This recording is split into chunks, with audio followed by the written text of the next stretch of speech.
Hi, class. Really short one here to finish up chapter 13 on social relationships. Only 3 things I want to tell you about. The first one is I want to address Erikson's stage in middle adulthood. We have hit all of these other stages so far, the other 6. There are 8, of course, stages in Erikson's theory of psychosocial development. And each of those stages exists on a continuum where you resolve it either positively or negatively.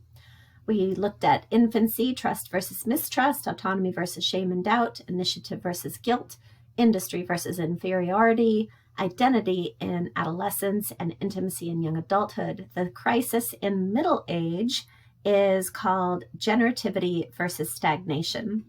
This is a crisis that bubbles up at the time when you realize that you're about halfway through life, so right around age 40-ish or so, and death is not imminent for you. You don't see it on the horizon, but it becomes something that is much more real than it was in your 20s.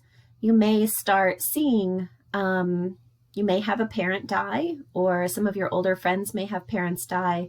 Parents may be becoming in need of your help rather than them helping you.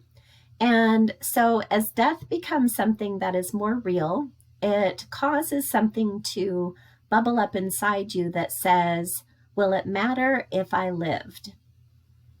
Will there be anything left that I have done when I'm gone? Will my life have had an effect? Those are the questions that seem to bubble up. And so what that does is it either pushes you toward what Erikson calls generativity, where you become interested in giving back, in leaving a legacy and influencing the generations coming up behind you, or you end up stagnant. Imagine the middle-aged man in a cubicle, bored, pushing the same pieces of paper across his desk day after day. That sort of stereotypical image is a perfect example of stagnation. What might generativity look like? It can look like a lot of different things. It could be something as simple as pouring into your own children. I happen to have a lot of homeschooling moms. I think they're getting their generativity out of that. I have an acquaintance who started a Suzuki strings program in her school district. It started at her kids' elementary school. She was interested in her kids learning stringed instruments. Suzuki strings is one where you play by ear. It's a very specific kind of program. She started it in her elementary and it rolled out to the entire district. That's generativity. I personally get my generativity through teaching. Going to work every day, I hope that I'm whatever I say today is going to make an impact in your life tomorrow. And when I get really ambitious, I hope it's going to make an impact on your children as well. So this is the crisis that we wrestle with in middle adulthood. Death is not knocking, but it is visible on the horizon. And we think to ourselves, will it matter that I have lived? And we either do something about it or we slump over and do nothing. The second concept I want to address with you is that of the kin keeper. The kin keeper is almost invariably a woman, probably somebody in middle age or a little bit later, probably between the ages of 40 and maybe 65 or so. This is the person who gathers the family together for celebrations. So if you always go to your mom's house for holidays, she's probably your kin keeper. If your mom always calls and makes sure everybody knows it's grandma's birthday and send her a card, she's acting as the kin keeper. She's keeping everybody in touch. And there will come a point where she will age out of the role and it will probably fall to a woman who is in the generation behind her. Second idea here, it relates to middle-aged women. Middle-aged women are sometimes said to be in a sandwich generation. What that means is that they are caught between caring for parents and caring for children. They are the peanut butter between the bread of the parents and the bread of the children. They're giving care both to the younger and the older generation at the same time. which can be a tad tricky, especially if you are also working.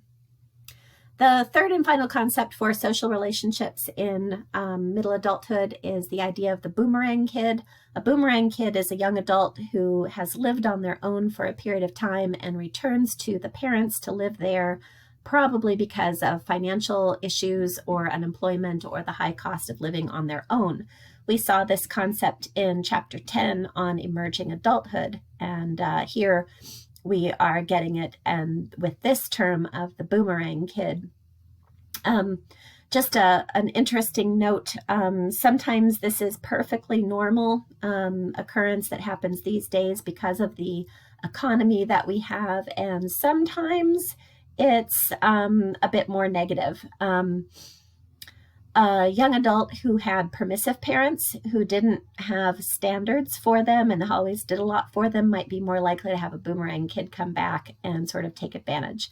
I suspect that for most of you living with your parents, that is not what you're doing.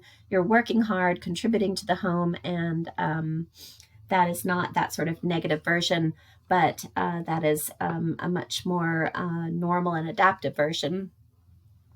Notice too that in Emerging Adulthood chapter in our next video that we saw that there are cultural differences here.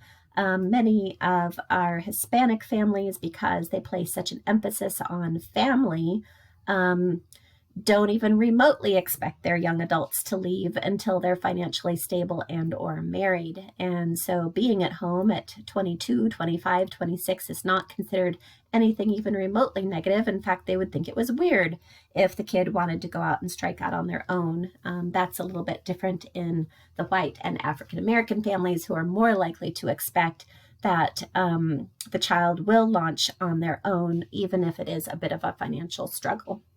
All right, so know those three terms for the test for really boomerang kid, kin keeper, sandwich generation, and generativity versus stagnation.